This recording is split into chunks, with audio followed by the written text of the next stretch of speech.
आप देख रहे हैं कर्तव्य एवं निष्ठा का बयान, साहित्य और संस्कृति का बयान, समता की आवाज बयान टीवी।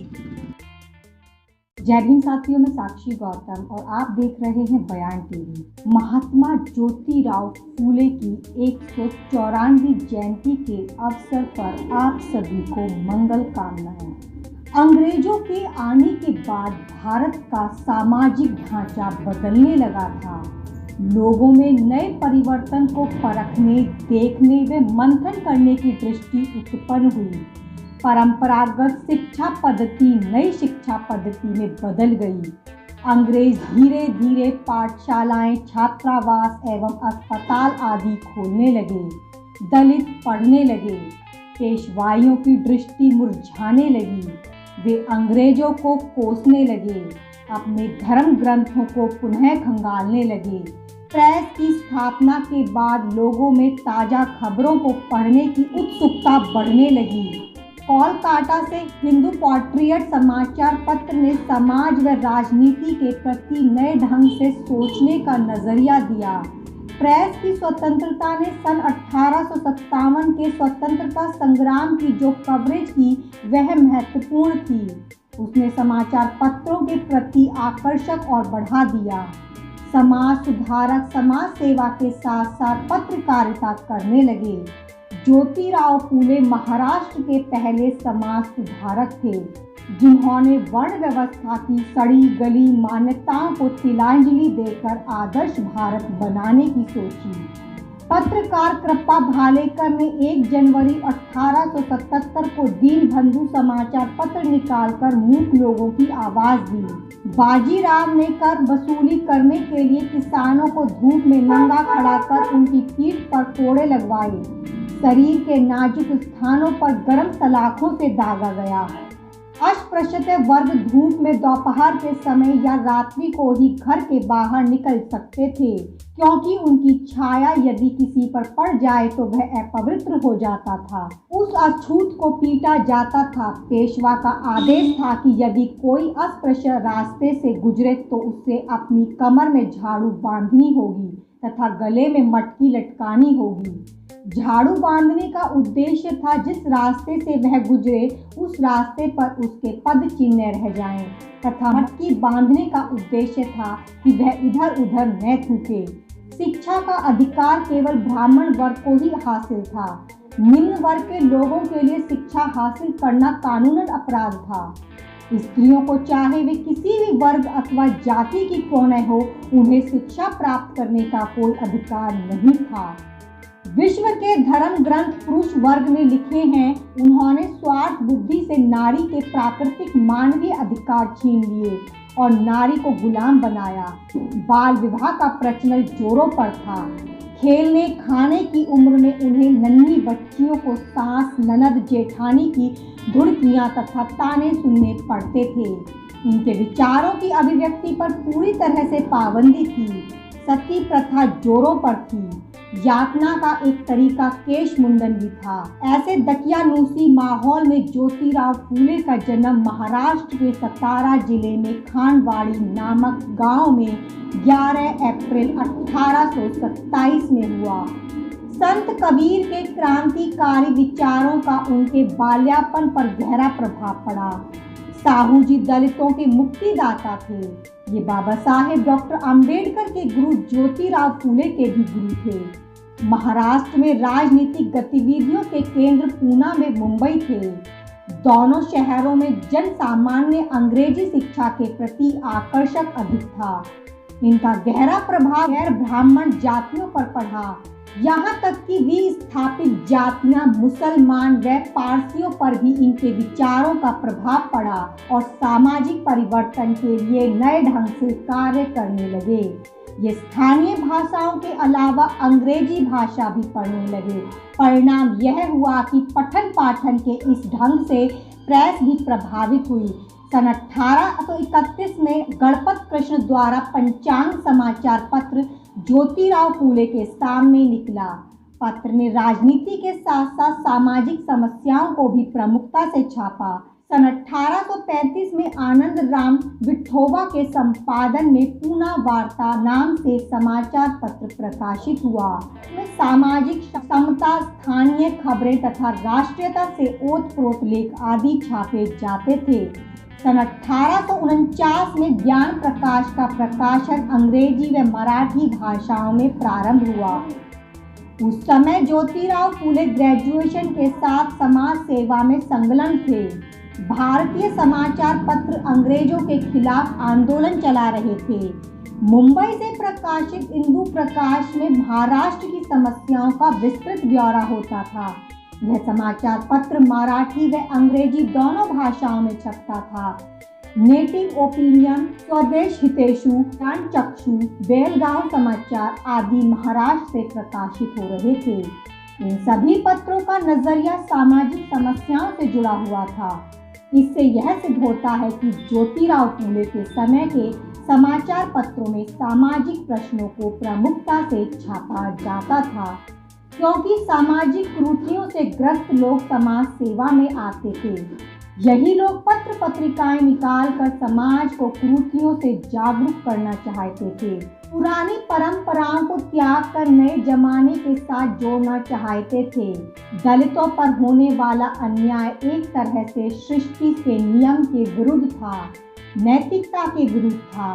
ज्योतिराव फूले ने विचार किया और हिंदू धर्म के इस छुआछूत के कुष्ठ रोग, ऊंच नीच की अमानवीय भावना तथा रूढ़ियों, अंधविश्वासों के डरावने दैत्य को नष्ट करने का संकल्प लिया।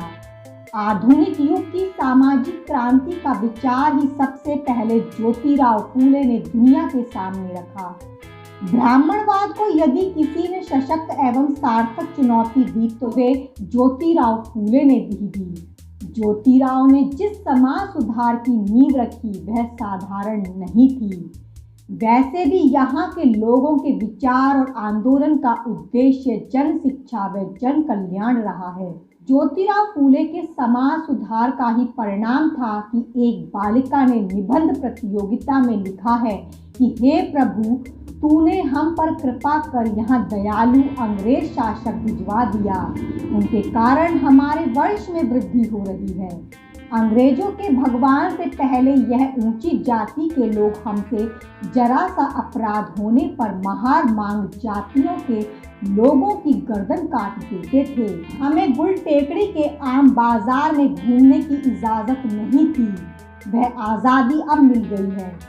ज्योतिराव की पाठशाला में शिक्षा पाने वाली इस लड़की के लेख से हम समझ सकते हैं कि भारतीय समाज में दलित वर्ग की मानसिकता में कितना परिवर्तन आया था। दरअसल ज्योतिराव फूले ने शूद्रों की अज्ञानता का मूल कारण शिक्षा को माना। इनका कहना था कि शिक्षा के अभाव में बुद्धि का हास हुआ, बुद्धि के अभाव में नैतिकता की अवनति हुई, नैतिकता के अभाव में संपत्ति लुप्त हो गई, संपत्ति के अभाव में शूद्र मिट गए। सारी विपत्तियों का आविर्भाव निरक्षरता से हुआ। साक्षर करने के लिए 1 जनवरी 1848 को पूना में लड़कियों के लिए पहला विद्यालय खोला तथा प्रथम दिन शेणवी प्रभु आदि समाज की 9 छात्राएं स्कूल पहुंची। ब्राह्मणों ने ज्योतिराव फूले के शिक्षण कार्य पर घोर विरोध किया। ज्योतिराव फूले शूद्रों को पढ़ाकर ब्राह्मणों के बराबर बैठाने का काम कर रहा है। यह ब्राह्मणों के विरुद्ध काम कर रहा है। ज्योतिराव फूले धर्मद्रोही है, षड्यंत्रकारी है। स्वयं ज्योतिराव फूले कहते हैं कि यह अंग्रेजी हुकूमत आज है, कल नहीं रहेगी, लेकिन जब तक यह ब्रिटिश सरकार है तब तक जल्दी से जल्दी लोगों को ब्राह्मणों से अपने आप को आज़ाद कर लेना चाहिए। 17 फरवरी 1852 में ज्योतिराव फूले के विद्यालय की परीक्षा लेने मेजर कैंडी परीक्षक के रूप में आए। तब कैंडी ने कहा कि सरकारी विद्यालयों और मिशनरी स्कूलों में पढ़ने वाले छात्राओं की अपेक्षा ये विद्यार्थी प्रतिभा में उनसे 10 गुना आगे और तीव्र बुद्धि वाले हैं। 1852 में ज्योतिराव फूले ने दलित पिछड़ों के लिए वाचनालय की स्थापना की। गवर्नर महोदय ने निरीक्षण के समय कहा कि जो काम सरकार को करना चाहिए था और जिसे करने में सरकार हिचकिचा रही थी, वह काम ज्योतिराव फूले ने अपने दम पर पूरा कर दिखाया। इस दिशा में फूले ने एक कीर्तिमान स्थापित किया है। सरकार और हम सब उनकी बहुत बहुत प्रशंसा करते हैं। मेजर कैंडी ने अपनी सरकार की ओर से ज्योतिराव फूले के जनहित कार्यों की प्रशंसा की। उसके उपरांत गवर्नर महोदय ने 200 रुपये की राशि तथा उनके सम्मान में एक शाल भेंट किया। ज्योतिराव फूले को मिले इस सरकारी सम्मान का समाचार सभी अखबारों में समान रूप से प्रकाशित हुआ। बॉम्बे गार्जियन, पूना ऑब्जर्वर, ज्ञान प्रकाश, ज्ञानोदय आदि तत्कालीन सभी समाचार पत्रों ने ज्योतिराव फूले के कार्यों की मुक्त कंठ से प्रशंसा की और लिखा कि ज्योतिराव फूले ने वह ऐतिहासिक काम किया है जो पिछले 3000 सालों में कोई नहीं कर सका। उनकी प्रतिभा, परिश्रम, सदिच्छा, मानवता के प्रति समर्पण और कर्तव्यपरायणता की जितनी भी प्रशंसा की जाए वह कम है। ज्योतिराव फूले ने अपने मित्रों को धन्यवाद देते हुए कहा कि यह सम्मान केवल मेरा नहीं है बल्कि उन सबका है जिन्होंने महिलाओं तथा अतिशूद्रों को शिक्षित करने में के कार्य में मेरी सहायता की। मैं ज्ञान का दीपक लेकर उन सबके पास जाना चाहता हूँ जिनके जीवन में ज्ञान का अंधेरा है। मैं अपना कार्य अपने विवेक की प्रेरणा से कर रहा हूँ। इस सम्मान वस्त्र ने प्रमाणित कर दिया है कि ज्ञान सभी के लिए है, वह किसी की बकौती नहीं है। पूना ऑब्जर्वर समाचार पत्र अपने 21 अगस्त 1852 के अंक में इस संबंध में लिखता है, ज्योतिराव फूले ने महार, मांगढेड़, चमार आदि अछूत जाति के लड़के लड़कियों के लिए बेतालपेट में विद्यालयों की स्थापना की।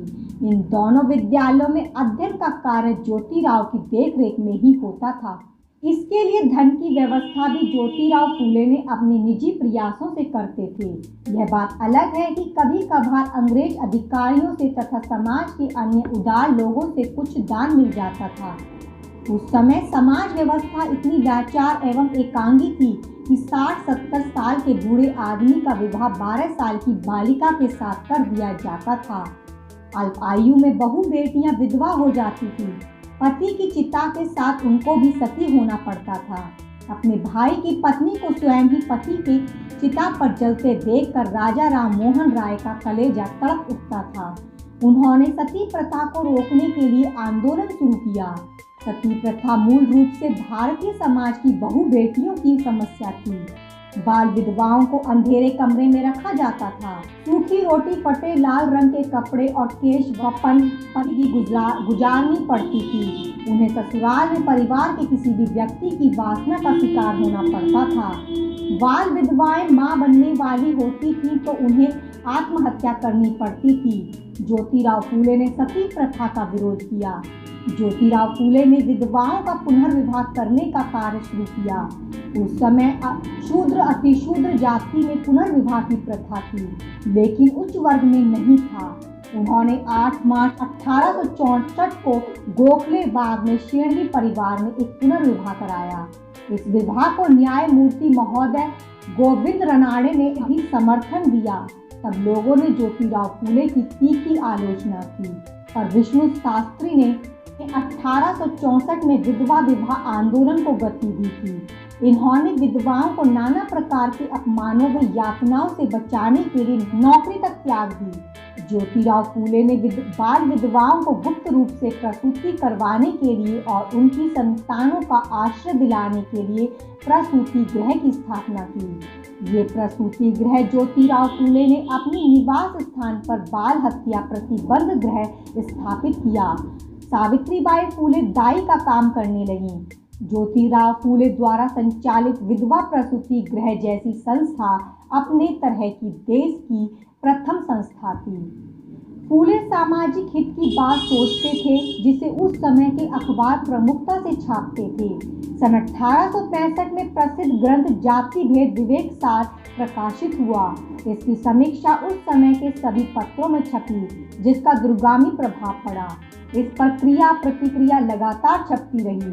शूद्र कौन क्या, इनका निवास स्थान तथा पौराणिक आख्यानों में इन पर टिप्पणी आदि पर ज्योतिराव फूले ने नई दृष्टि डाली थी।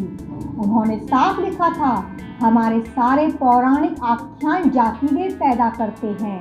ईश्वर के प्रति अंधभक्ति जाति भेद की जड़ है। इस ग्रंथ का प्रकाशन ज्योतिराव के निर्देशन में हुआ था। इसके प्रकाशक वासुदेव नवरंगे थे। नवरंगे ज्योतिराव फूले से गहरे स्तर पर प्रभावित थे। उसने सामाजिक समता की स्थापना के लिए आंदोलन किया। उसने पड़वल में बढ़ चढ़कर हिस्सा लिया। उनका विश्वास था कि जातियों को समूल नष्ट किए बिना निम्न जाति के लोगों का उद्धार संभव नहीं है। इस ग्रंथ में ज्योतिराव फूले के प्रभावों को बढ़ चढ़ कर उल्लेख किया गया है। उसमें साफ लिखा हुआ है कि ब्राह्मणों ने जाति भेद की दीवार खड़ी कर हिंदू धर्म को पराजित किया है। जाति भेद समाज में समानता, स्वाधीनता और बुद्धि की कसौटी पर खरा नहीं उतरता। समाज परिवर्तन के इस आंदोलन को उस समय के तमाम समाचार पत्रों ने उत्साहित किया तथा इसमें भाग लेने वाले लोगों की बुरी प्रशंसा की। लोक हितवादी भंडारण मदन, श्री कृष्ण, तुकाराम, पड़वल आदि व्यक्तियों ने फूले के आंदोलन की प्रशंसा की। सन 1875 में ज्योतिराव फूले ने रामचंद्र हरिश्चंद्र और कृष्णराव भालेकर के सहयोग से पूना में एक कंपनी बनाई जिसका नाम था पूना कमर्शियल कॉन्ट्रैक्टिव कंपनी। इस कंपनी से होने वाला मुनाफा फूले ने सामाजिक कार्य में लगाया। इसके बाद ब्राह्मण भट्ट जी, जोशी, पुरोहित और इसी तरह के लोगों की गुलामी से मुक्त करने के लिए ही सत्य शोधक समाज की स्थापना की। इसमें 300 कार्यकर्ता थे जिनका मुख्य ध्येय निम्न वर्ग के कार्य व समस्याओं को एकत्र करना तथा इसकी रिपोर्ट समाचार पत्र पत्रिकाओं में भेजना था। सन 1879 में आंदोलन चलाया। इसमें दलित, शोषित समाज के लोग भी शामिल थे जिन्होंने इस आंदोलन की खबरों को देश विदेश के समाचार पत्रों में प्रमुखता से छापा। इस आंदोलन से महाराष्ट्र में काफी खून खराबा हुआ। इसमें मारे जाने वाले लोग ज्यादातर दलित ही थे। समाज के तथाकथित सफेद पोश वर्ग तथा उच्च जातियों ने उसे हवा दी तथा स्वयं दूर रहे। सन 1883 को वासुदेव फड़के को जेल हो गई। फूले ने इसका विरोध किया। उन्होंने निम्न जातियों की अशिक्षा का लाभ उठाया है। यह बहुत ही गलत है। यद्यपि उदारवादी लोगों ने 8 अप्रैल 1870 के दिन सार्वजनिक सभा नाम से एक संस्था स्थापित की। इसके प्रमुख थे सार्वजनिक काका, गणेश वासुदेव जोशी और सदाशिव गोवंडे। इस संस्था का मुख्य उद्देश्य था जनता तथा समाचार पत्रों आदि की शिकायतों को एकत्र करना और उन्हें सरकार तक पहुंचाना। लॉर्ड लिटन ने अखबारों की आवाज पर पाबंदी लगाने के लिए कानून निकाला था। इसके विरोध में पहली बार समाचार पत्रों का एक संगठन तैयार हुआ। संगठन की सभा में यह तय हुआ कि समाचार पत्र किसी वर्ग विशेष का गुलाम नहीं है। सन 1872 में ज्योतिराव फूले की पुस्तक गुलामगिरी प्रकाशित हुई। पुस्तक में फ्रांस की राज्य क्रांति का जिक्र किया गया। पुस्तक नीग्रो लोगों को समर्पित की गई। पुस्तक प्रश्नोत्तर शैली में लिखी गई थी। ज्योतिराव फूले पुस्तक में लिखते हैं कि शूद्र लोग ही इस देश का जीवन है। अपने आर्थिक या राजनीतिक संकट में सरकार उन पर पूरा विश्वास रखे। वह ब्राह्मणों पर बिल्कुल भरोसा न करे। यदि सरकार शूद्रों के मन में सुख शांति पैदा कर सके तो फिर में उनकी निष्ठा के बारे में वह कभी शंकित नहीं रहेगी। छुआछूत मिटाने के लिए सार्वजनिक विद्यालय खोलने के लिए मदद की अपील की। ज्योतिराव फूले ने भविष्यवाणी की थी, जब हिंदुस्तान के लोग स्वराज चलाने योग्य हो जाएंगे, तब यदि अंग्रेज हुकूमत उन्हें अधिकार नहीं सौंपेगी तो हिंदुस्तान में भी वही होगा जो अमेरिका में नीग्रो समुदाय के साथ हुआ।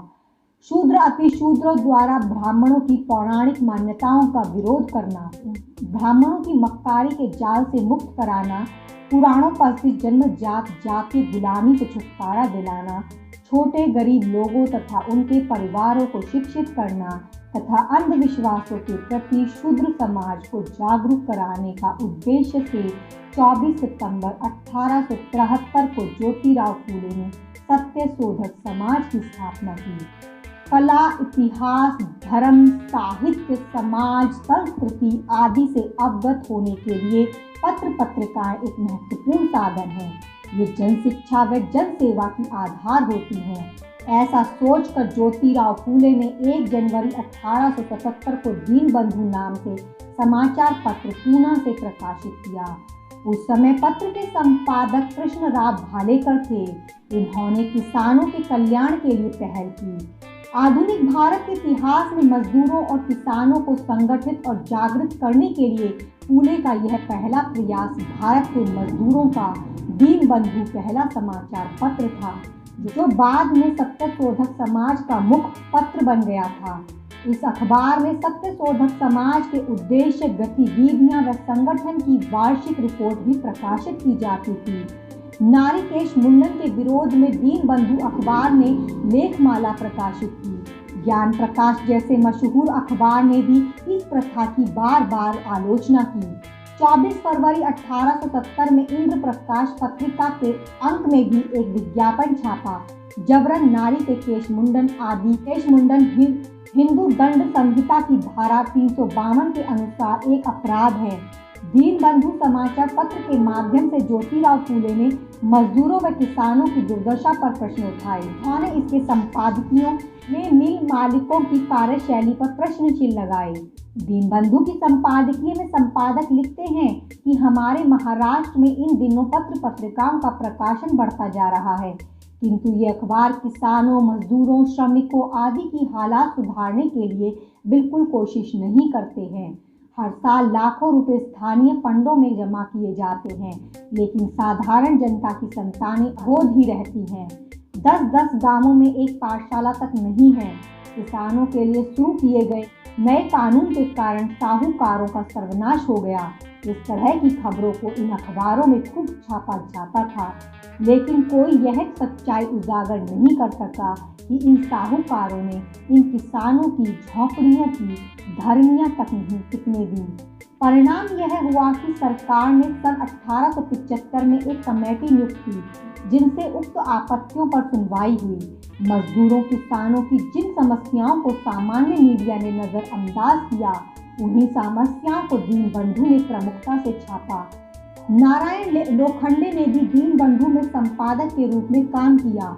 ज्योतिराव फूले ने की प्रेरणा से अज्ञानी, लाचार, गरीब मजदूरों की समस्याओं पर कलम चलाई। पत्र के संपादक बदलते चले गए, पर उद्देश्य नहीं बदला। सन 1885 में सहभावी राव महाराज ने पूना में एक विशाल रैली का आयोजन किया। रानाडे, भंडाकर तथा फूले ने भाषण दिए। ज्ञान प्रकाश ने रानाडे के भाषण की प्रशंसा की, लेकिन ज्योतिराव फूले रानाडे के भाषण से खुश नहीं थे। उन्होंने रानाडे के विचारों का खंडन किया, दलितों का मार्गदर्शन किया। अगर अंग्रेज न आए होते तो हिंदुस्तान में दलितों पर अत्याचार होते ही रहते।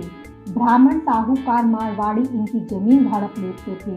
मीठी मीठी बातें करके उन्हें झूठे वायदों में फंसा लेते थे। उन्हें दर-दर की ठोकरें खाने को मजबूर कर देते थे। 3 साल के बाद दीनबंधु का प्रकाशन पूना के अलावा बम्बई में भी होने लगा। गोपाल बाबा बलंकर फूले के समकालीन थे। ये फौज से अवकाश प्राप्त करके लेखन कार्य करने लगे थे। 23 अक्टूबर 1888 को अछूतपन का विनाश नाम की एक पुस्तक लिखी। यह पुस्तक सामाजिक और धार्मिक चिंतन का परिणाम है। हिंदू समाज और व्यवस्था का बुनियादी स्तर पर जो विश्लेषण किया है, वह विद्रोह का ही परिणाम था। वलंकर जी लिखते हैं कि अछूतों की सभी जातियों को संगठित करके सामूहिक रूप से गुलामी में जीवन जीने के लिए मजबूर करने वाले धर्मशास्त्रों का, रूढ़ियों का और परंपराओं का विरोध करने के लिए प्रेरित किया है। इंद्र प्रकाश समाचार पत्र सन 1862 में बंबई से प्रकाशित हुआ। इसके संपादक जनार्दन सखाराम गाडगिल थे। इसका दृष्टिकोण धारात्मक था। मराठी व अंग्रेजी भाषा में छपता था। सामाजिक और राजनीतिक समस्याओं पर स्त्री शिक्षा, विधवा विवाह, नारी उद्धार जैसे समाज सुधारने के समर्थन में खड़ा रहा था। आदि बातों को प्रमुखता से छापा जाता था। इसे नरम दल वालों का पत्र माना जाता था। 3 मार्च 1884 के हिंदू प्रकाश में लिखा कि अंग्रेज हमेशा कहते हैं कि उनके राज्य में छोटे बड़े सभी को एक सा न्याय मिलता है, परंतु देखा गया है कि कि अमीर लोग पैसा खर्च करके न्याय प्राप्त कर लेते हैं और गरीब उन अन्याय सहन करके भी चुप बैठना पड़ता है। हमारा राष्ट्र परकीय सत्ता आने के पहले जितना सुखी था उसके 1 दशमांश भी अभी सुखी नहीं है, पर अंग्रेजों का शासन होने के कारण रेलगाड़ी, तार यंत्र, छापाखाना, समाचार पत्र, कारखाने, विद्यासागर आदि की सुविधाएं प्राप्त हुई हैं। इसके लिए अंग्रेज सरकार का आभार मानना चाहिए। प्रमोद सिंधु और इंद्र प्रकाश इन 2 समाचार पत्रों ने समाचार के प्रशंसनीय उद्देश्यों को प्रकाशित किया। गोपाल गणेश आगरकर ने सुधारक का उद्देश्य स्पष्ट करते हुए कहा कि समाज समस्या में पैदा हुए दोषों पर बखूबी अंगुली रखकर समाज को दिशा दिखाने का लक्ष्य ही अपनाया था। ज्ञानोदय पत्रिका के माध्यम से ईसाई धर्म का प्रचार करने के लिए अपनी कलम का इस्तेमाल किया। हिंदू धर्म की अहितकारी परंपराओं का विरोध किया। हिंदू अखबारों ने ज्ञानोदय की जोरदार आलोचना की। पूना में ज्ञान प्रकाश नामक पत्रिका ब्राह्मणों द्वारा चलाई जाती थी। जब ज्योतिराव फूले द्वारा स्थापित शूद्रों के बालक बालिकाओं की विद्यालयों में सार्वजनिक परीक्षा हुई और अंग्रेज अधिकारियों ने इन शूद्र बच्चों की सफलता के लिए ज्योतिराव की मुक्त कंठ से प्रशंसा की। पत्रिका ने 5 सितंबर 1853 के अंक में ज्योतिराव फूले की जमकर आलोचना की। पत्रिका का कहना था कि ज्योतिराव फूले शूद्रों की पतित एवं दुर्गत अवस्था के लिए केवल ब्राह्मणों को ही दोष देते हैं। ज्योतिराव फूले के अनेक ब्राह्मण सहयोगी हैं, लेकिन उन्होंने अपने परीक्षा विवरण में उनके नामों का उल्लेख तक नहीं किया है। अन्यथा पता चल जाता कि आज अनेक ऐसे भी ब्राह्मण हैं जो शूद्रों की भलाई के लिए कार्य कर रहे हैं। ज्ञान प्रकाश की भेद नीति का ही एक उदाहरण है। टिप्पणी का उद्देश्य ज्योतिराव फूले के ब्राह्मण सहयोगी मित्रों को उनसे अलग थलग करना था, न कि कुछ ब्राह्मणों के अच्छे कार्यकलापों को प्रकट करना था। पूना व सोलापुर जिलों में जबरदस्त अकाल पड़ा। हजारों लोगों व जानवरों की मृत्यु की हो गई। जब ज्योतिराव फूले ने जनता से अपील की, अपील 24 मई 1877 के ज्ञान प्रकाश में प्रकाशित हुई। अपील में कहा गया कि समाज के आदेश के अनुसार लोगों को नम्रता पूर्वक यह सूचित किया जाता रहा है कि समाज के द्वारा विक्टोरिया बालाश्रम की स्थापना की गई है। अकालग्रस्त लोग अपने बाल बच्चों को घरों पर ही छोड़कर जाने लगे हैं और उसी के परिणाम सीतापुर, मिरज और तास गांव की और के ब्राह्मणों को छोड़कर बाकी सभी जातियों के बेसहारा लोग अपने बाल बच्चों को इकट्ठा हुए हैं। लोगों को कभी कभी 2-2, 3-3 दिन का अनाज तक का दाना भी नसीब नहीं होता है। भूख से तड़पते रहना पड़ता है, इसलिए अब उनकी केवल हड्डियां ही बाकी बची हैं। इसके अलावा कपड़ों के बिना वे केवल बेहाल हैं कि उनका यहाँ पूरी तरह से ब्यौरेवार जिक्र करते मेरा कलेजा मुँह आ जाता है। उनकी दुर्दशा पर मुझे बड़ी पीड़ा होती है, इसलिए इस सूचना को देखते हुए आप सभी सदस्यों और सभी दयालु सज्जनों से निवेदन है कि अपने सामर्थ्य के अनुसार कुछ न कुछ मदद भेजने की जल्दी करें।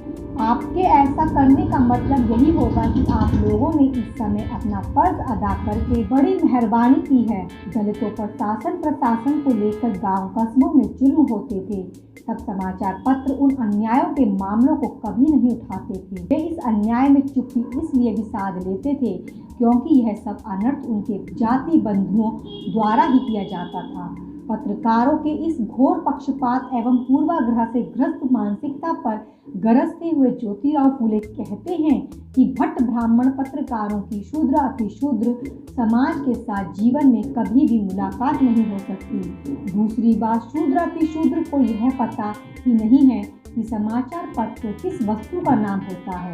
ऐसे में इन निहायत ना समझ लोगों के विचारों को ये पत्रकार किस प्रकार जान पाएंगे। ज्योतिराव फूले के समय की पत्रकारिता जातिवादी मानसिकता से ग्रस्त थी। जिस तरीके से ज्योतिराव फूले ने सामाजिक कुरीतियों का विरोध किया, उस हिसाब से पत्रकारिता के साथ नहीं दिया, क्योंकि पत्रकारिता में पत्रकार स्वयं जाति के थे। इनका पूरा ध्यान स्वर्ण समस्याओं पर ही केंद्रित रहा था।